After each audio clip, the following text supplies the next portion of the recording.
débat, the honourable member for Tobic-Mactaquac.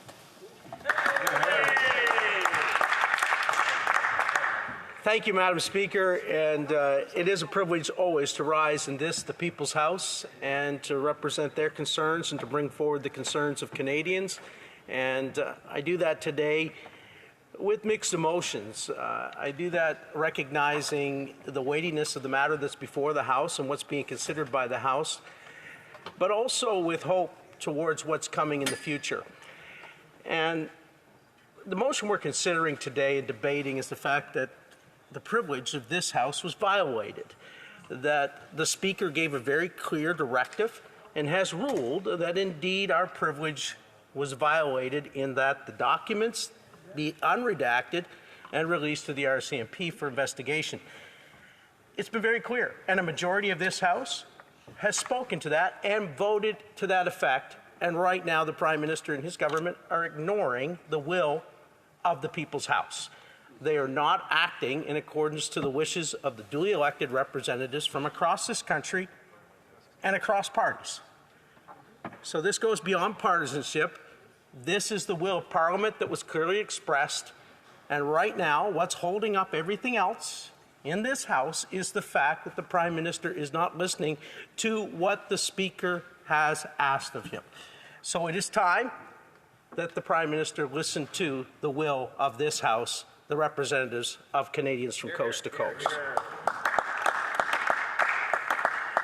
There's no doubt that right now there seems to be a malaise across the country from coast to coast to coast. There's a heaviness on Canadians. And all this current circumstance, situation and scandal does is further the cloud that hangs over our heads, and in particularly the heads of this government. With nearly 400 million, nearly $500 million taxpayers' dollars having been spent and issued to friends, and has been deemed in over 186 cases to have been issued in direct conflict of interest. This is raising serious concerns across the country amongst Canadians as to how their tax dollars is being utilized and really how it's being abused by this current government. But this only adds to the state of malaise and the shaking of confidence that's going on within the hearts of Canadians. Madam Speaker, no matter where I travel, or no matter who I speak with, and I think that everyone here would recognize that's part of the job of a parliamentarian, is to consult with those who send you to this place, to spend time hearing their concerns. Take time to sit down, maybe over a cup of tea or at a community function, and hear what they're saying. And I can tell you I have the privilege of visiting those and talking with Canadians in my region and those in New Brunswick, and hearing what they're saying. And what they're saying is very clear. Wow, it's direct. They're tired of what they're seeing. They're frustrated, but more concerning is they are truly troubled by what they see happening within Canada. I hear it expressed over and over again, this does not feel like the Canada that we grew up in. This does not feel like the Canada that we've come to love and adore. There's a cloud over us, and somehow they are wishing and longing for that cloud to break. And it's in the midst of this uncertainty, and in the midst of this malaise, and when you have scandal after scandal, and dysfunction after dysfunction, and it seems and appears that the great ship of Canada is rudderless, lost upon a sea in a gale, without a sail, wondering who's at the helm steering the ship, Canadians are getting concerned. And they're saying, we need a change in direction, and if we don't get that change in direction, we're very worried about the direction that we're going as a country.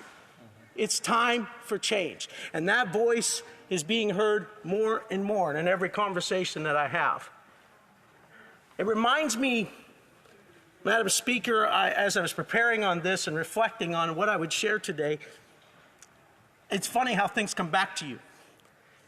And I recalled a book that I'd read many years ago. It was written by someone who worked in a senior position in a White House, a previous administration of over 2 decades ago. This lady was writing of her experiences And she was telling how after a very traumatic event in her time of service, she was taking the commuter train on her way back to the White House, and she was rocked and she was emotionally distraught. And she took the time, and she remembers very clearly when she looked down at her watch, and it hit her. Right now, I personally, and our country collectively, and our world collectively, are 10 minutes past normal. Hence the name of her book, 10 Minutes Past Normal. What I hear coming from Canadians coast to coast is something very similar. They feel like we're somewhere as a country past normal. Not just 10 minutes, but perhaps 9 years. They're feeling a malaise and a heaviness in their hearts saying, we're not the country we used to be. We don't have the priorities we once had. We don't have the confidence that we used to have. They're not used to seeing the displays that we're seeing in our streets. It troubled and rocked all Canadians, and I'm sure it did all members of this House, to see the Canadian flag being burnt and chants of death to Canada and death to our allies going up from our streets.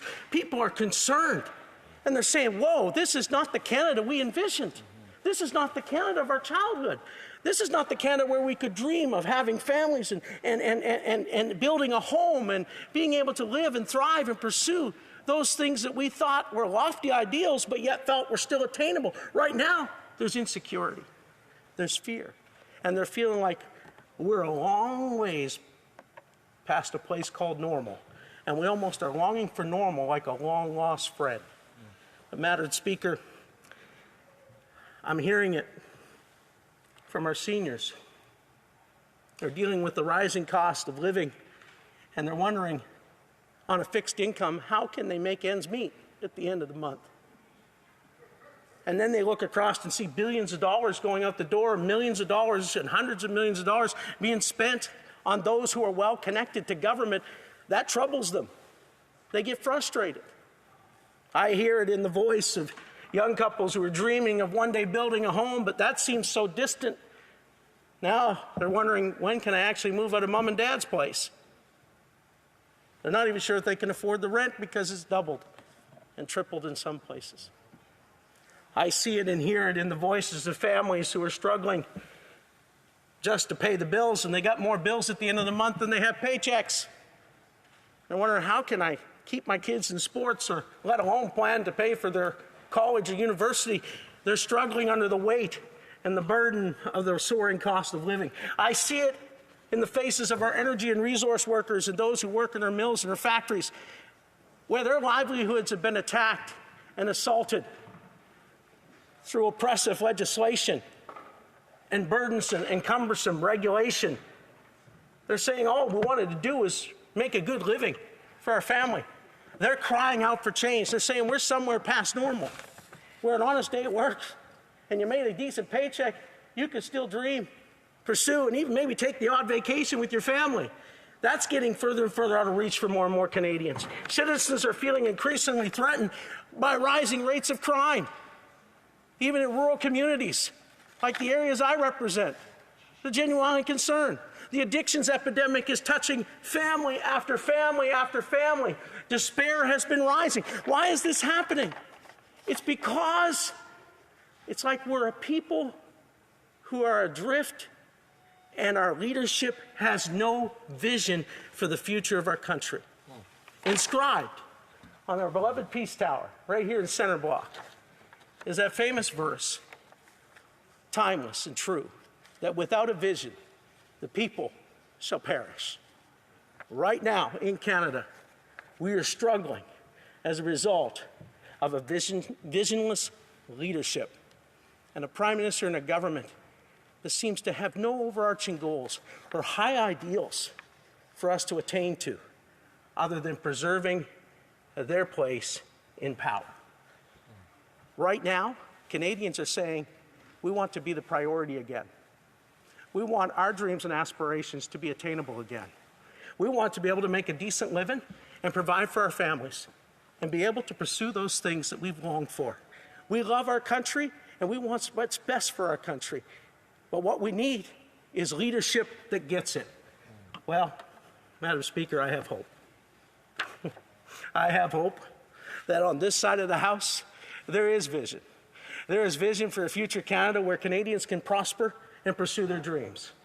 Yes, on this side of the House, under the leadership of the member from Carleton, the leader of the opposition, we have a vision where, yes, taxes can be axed, budgets can be fixed, and yes, houses can be built, and yes, crime can be stopped, because it's a common sense conservative vision that's from the ground up, not from the top down.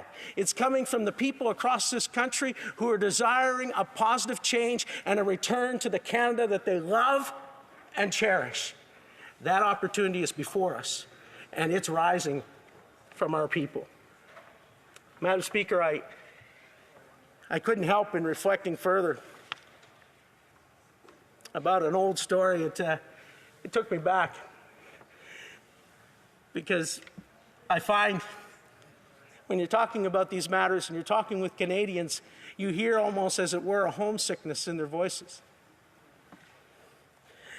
They're longing for a place called home. It's like the Canada they love. They're saying, oh, I feel homesick for that. And have you ever experienced homesickness? And I have. As a young person, I remember feeling it. It's not a good feeling. It's a real lonely and a rough feeling to experience. And I think it was captured so well by the great actor who's now passed. You'll recognize his name, the great Robin Williams. And I don't know if any of you have, but perhaps some of you have watched the old film that's been out several years now called Patch Adams. It's a great story, a story of Dr. Patch Adams. Amazing, and Robin Williams does a great job in it. But he opens the time and the movie with this monologue, and I think it captures what we're experiencing. It says, all of life is a coming home.